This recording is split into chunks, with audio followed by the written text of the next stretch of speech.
Assalamualaikum warahmatullahi wabarakatuh. Selamat pagi anak-anak. Semua sehat? Alhamdulillah. Puji syukur kita berikan kepada Allah Tuhan yang Maha Esa.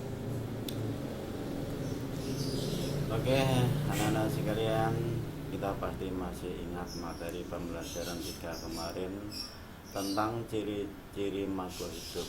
Nah, baiklah, kita lanjutkan pembelajaran selanjutnya.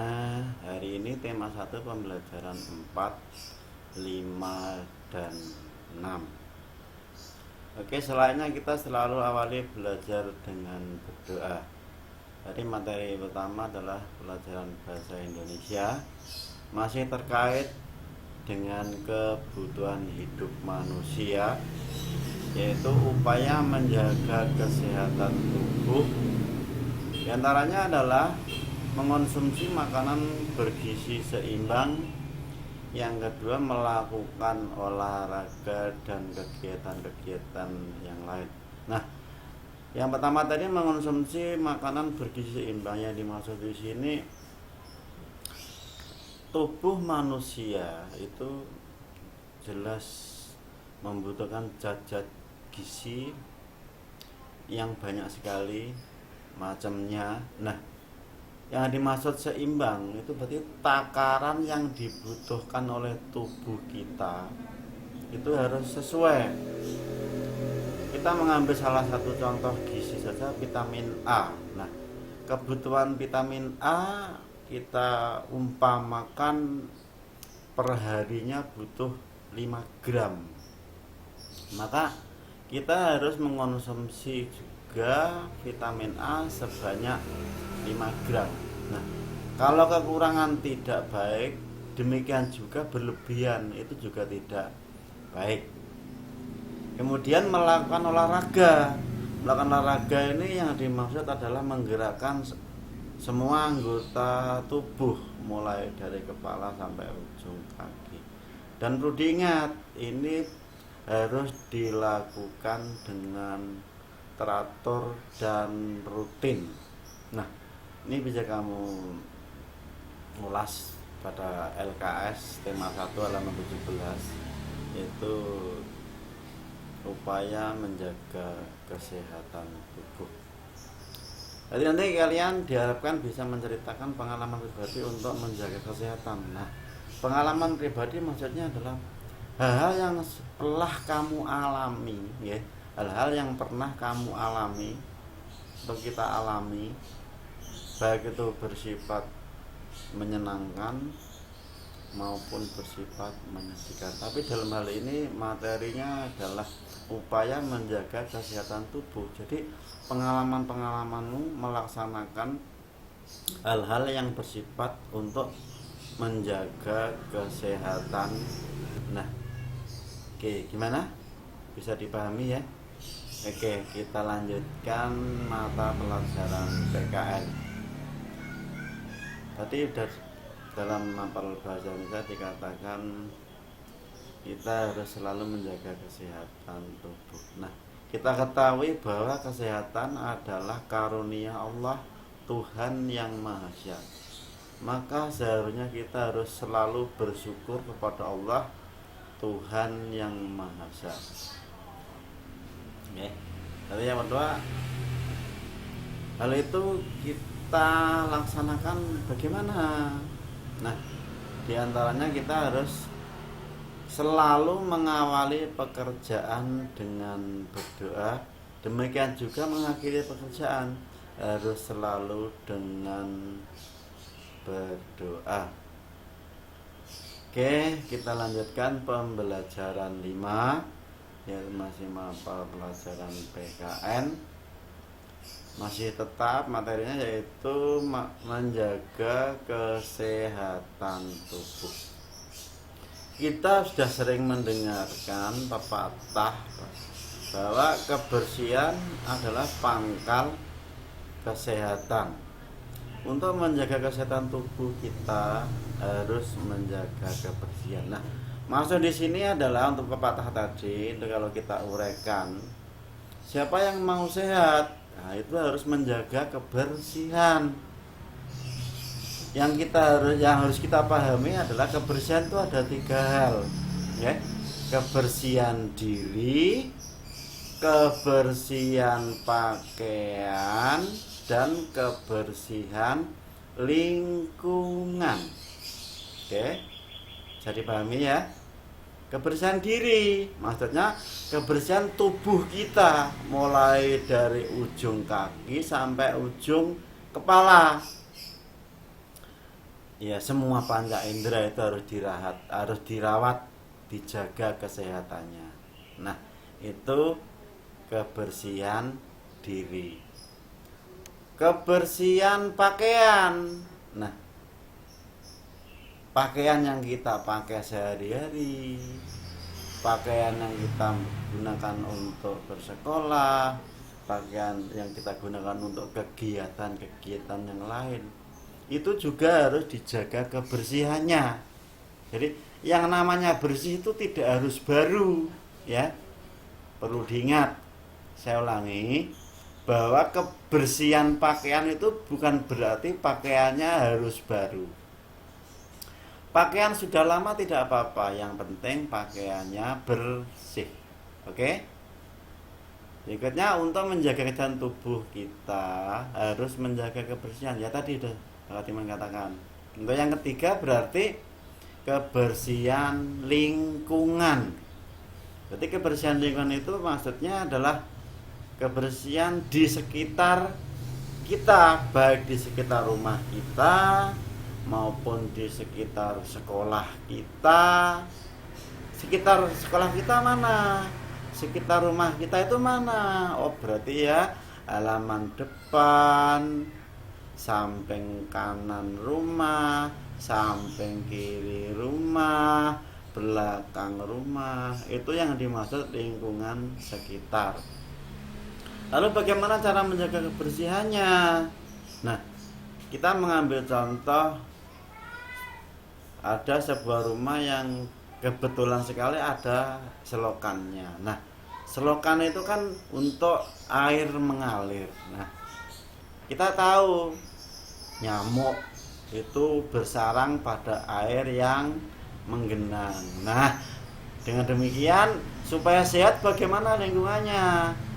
Saluran air tadi harus ditata yang bagus. Harapannya supaya andai kata ada air yang mengalir itu langsung mengalir, tidak menggenang, sehingga tidak ada lagi kesempatan nyamuk untuk bersarang, bertelur, akhirnya menjadi jentik-jentik, menjadi nyamuk, akhirnya nyamuk membawa penyakit. Nah, itulah salah satu contoh menjaga kebersihan lingkungan. Oke, gimana? Bisa dipahami? Nah, akan melakukan kegiatan apapun harus diawali berdoa kepada Allah, Tuhan yang Maha Esa.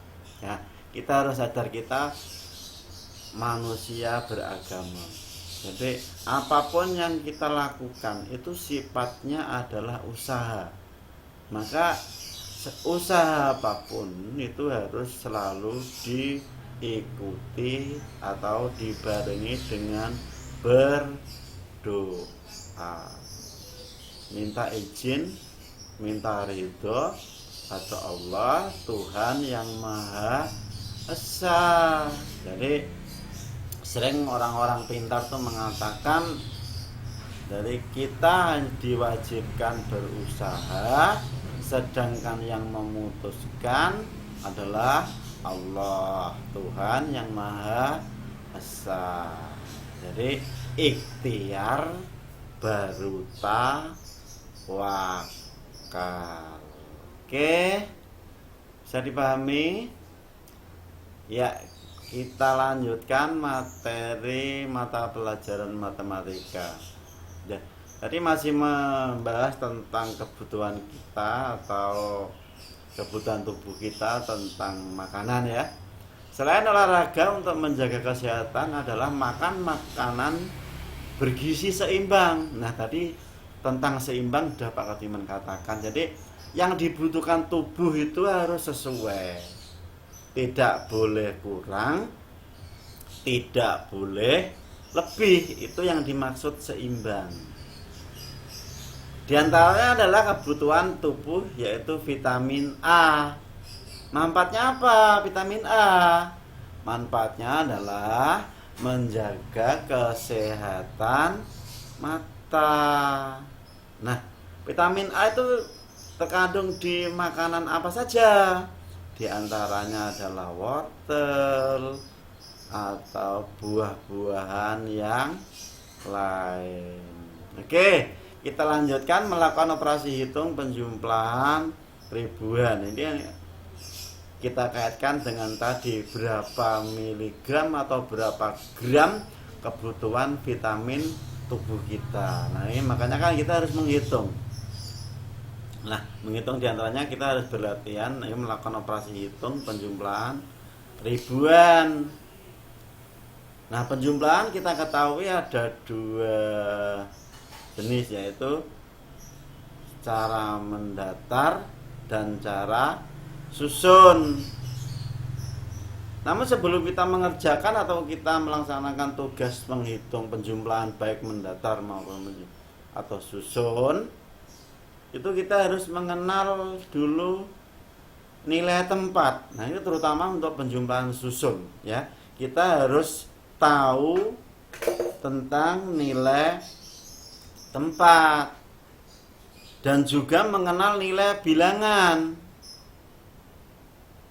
Apa itu nilai tempat?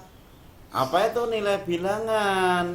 Nah, nilai tempat adalah posisi lambang bilangan menempati di posisi apa. Kita mengambil contoh posisi ini, lambang bilangan itu satuan atau puluhan atau ratusan atau ribuan dan lain-lain dan sebagainya. Nilai bilangan berarti kalau satuan ya satuan. Kita mengambil contoh ada lambang angka 6 ya, kita cukup membaca 6. Ada lambang angka 8 ya sudah kita membacanya 8. Nilai bilangan kita mengambil contoh ada lambang bilangan 8 dan 0, maka itu nilainya adalah 80. Oke, kita lanjutkan, yaitu melakukan penjumlahan susun. Seperti tadi saya katakan, kita akan berlatih mengerjakan penjumlahan susun ya. Namun sebelumnya kita tadi membahas tentang bagaimana kita mengetahui nilai tempat dan nilai bilangan yang benar. Jadi menunjukkan nilai bilangan yang benar adalah, ini kita mengambil contoh saja, ada bilangan itu ada 4 angka, ada angka 2, 4, 7 dan 6. Nah, itu berarti ada 4 angka Nah, kita harus tadi sudah Pak Kadiman katakan mengetahui nilai tempat dan nilai bilangannya. Kita ambil satu persatu. Kita mengambil angka 2, maka nilai tempatnya adalah ribuan. Lalu nilai bilangannya berapa? Nilai bilangannya 2000. Berarti 2000 itu lambangnya bagaimana?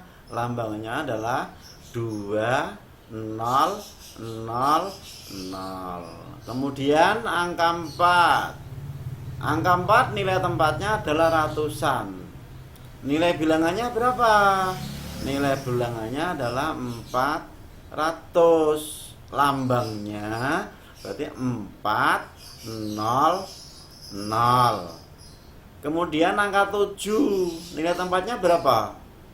Nilai tempatnya adalah puluhan. Sedangkan nilai bilangannya adalah 70. Lambang bilangannya berarti 7 dan 0.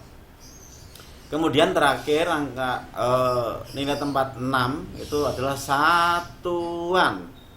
Nilai bilangannya berapa? Nilai bilangannya 6. Lambangnya 6. Oke, sekarang menulis lambang bilangan dengan benar. Kita disodorkan atau tunjukkan dengan kalimat yang tertulis 3285. Maka lambangnya adalah 3285. Nah, itu kalau kita baca tadi saya ulangi, yaitu 3285. Oke, pembelajaran 6 sekarang materi bahasa Indonesia.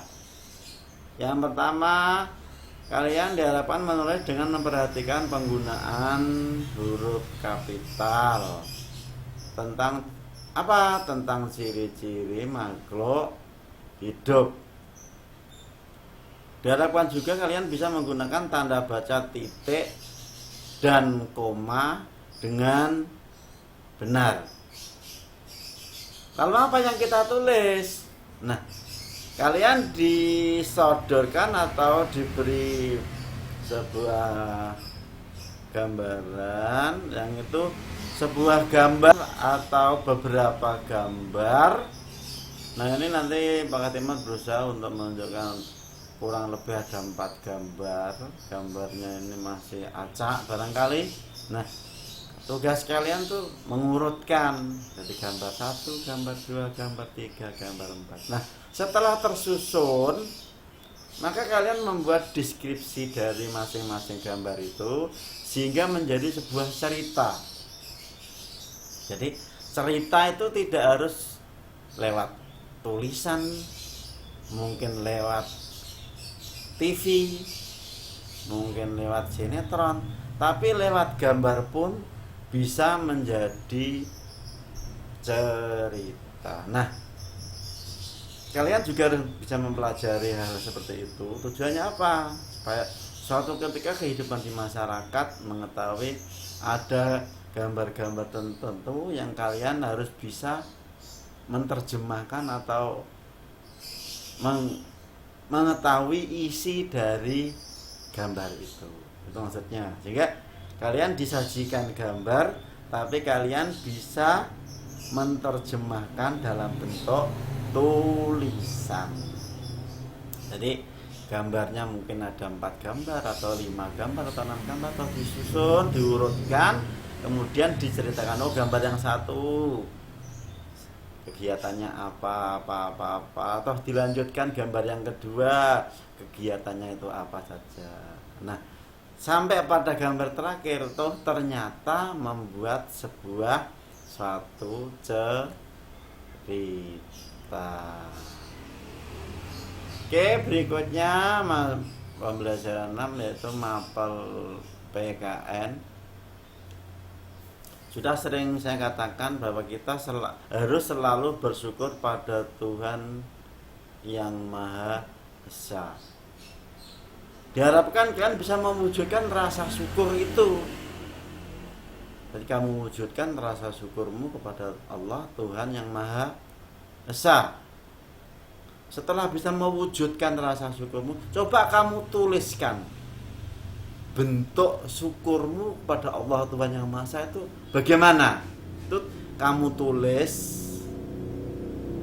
terus bisa dibacakan atau dibaca orang lain. Oh, ternyata si A, si B itu melakukan hal ini karena dia sedang bersyukur, sedang terima kasih kepada Allah Tuhan yang Maha Esa. Bisa dipahami ya?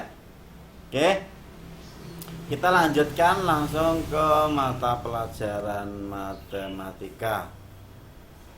Masih melanjutkan pembelajaran yang lalu, yaitu melakukan penjumlahan susun dengan teknik tanpa menyimpan. Jadi tadi kan pada pembelajaran yang lalu kan Pak Kadiwan sudah mengatakan bahwa penjumlahan itu ada teknik menyimpan dan ada teknik tanpa menyimpan. Kali ini kita akan mempelajari penjumlahan dengan teknik tanpa menyimpan. Ini saya mengambil contoh untuk kelompok bilangan yang pertama itu ada 4 angka, 1, 4, 3, 2, atau dibaca 1432. Tadi kan sudah saya katakan kita akan berlatih menjumlahkan penjumlahan ribuan. Jadi ini sudah menunjukkan ribuan. Akan kita tambahkan dengan angka yang kelompok bawah itu ada 4 angka juga, yaitu 3, 2, 4, 5. Dibaca 3245. Ingat, akan menjumlahkan susun itu ya seperti itu. Jadi setelah tersusun 2 kelompok angka atas dan bawah, di bawahnya kita beri garis bawah, lalu kalau kita beri tanda operasi karena akan menjumlahkan, maka tanda operasinya adalah penjumlahan. Nah, setelah selesai kita langsung mengerjakan. Masih ingat caranya? Oke, Pak Kadiman ingatkan. Cara mengerjakan penjumlahan susun itu selalu dimulai dari nilai tempat yang terkecil, yaitu satuan. Satuan ditambah satuan. Setelah selesai baru angka yang ada di depannya, yaitu puluhan. Puluhan ditambah puluhan. Kalau sudah selesai baru berikutnya angka yang di depannya lagi ratusan. Ratusan ditambah ratusan. Nah, setelah selesai kita ke depannya lagi, yaitu ribuan. Ribuan ditambah ribuan. Oke, yang pertama tadi satuan ya, yaitu 2 ditambah 5. Berapa? Iya, 7. Lalu di mana menulisnya angka 7 atau hasilnya itu? Nah, itu sesuai yang ditunjuk angka panah. Berarti menulisnya lurus di bawah nilai tempat satuan. Kenapa? Karena yang kita jumlahkan adalah satuan. Oke, tadi udah saya katakan setelah satuan selesai maka angka yang ada di depannya yaitu puluhan. Kita lakukan penjumlahan angka yang puluhan. Yang kelompok atas puluhannya 3, kelompok bawah puluhannya 4, sehingga 3 ditambah 4 berapa? 7. Nah, lalu di mana kita menuliskan angka 7 hasilnya itu? Sesuai yang ditunjuk anak panah itu, berarti menulisnya hasil 7 itu juga lurus di bawah nilai tempat puluhan tadi, karena yang kita kerjakan adalah puluhan. Setelah selesai, langsung kita lanjutkan angka yang ada di depannya lagi, yaitu nilai tempat ratusan. Jadi kelompok atas ratusannya 4, kelompok bawah ratusannya 2, sehingga 4 ditambah 2 berapa? Iya, 6. Nah, lalu di mana menulisnya angka 6 atau hasilnya itu? Tadi sudah saya katakan baik satuan puluhan, demikian juga ratusan. Menulisnya hasil juga di bawah nilai tempat ratusan, yaitu di bawah 4 dan atau 2 itu. Oke, jadi angka 6 kita tulis lurus di bawah angka 4 maupun angka 2. Setelah selesai kita lanjutkan lagi mengerjakan nilai tempat yang ada di depannya lagi ya. Ada selalu maju terus, yaitu ribuan. Kelompok atas ribuannya 1, kelompok bawah ribuannya 3. Maka 1 ditambah 3 berapa? Iya, hasilnya 4. Di mana kita menuliskan angka 4? Nah, sesuai ditunjuk anak panah itu, menulisnya angka 4 adalah di bawah angka 1 maupun angka 3. Ini nilai tempat ribuan. Oke, bisa dipahami? Nah, kalau memang belum bisa pahami atau kurang paham, bisa diputar lagi video ini sehingga kalian menjadi paham. Oke anak-anak, Sekian ya pertemuan kali ini. Semoga bermanfaat untuk kita semua. Amin, amin ya robbal amin. Wassalamualaikum warahmatullahi wabarakatuh.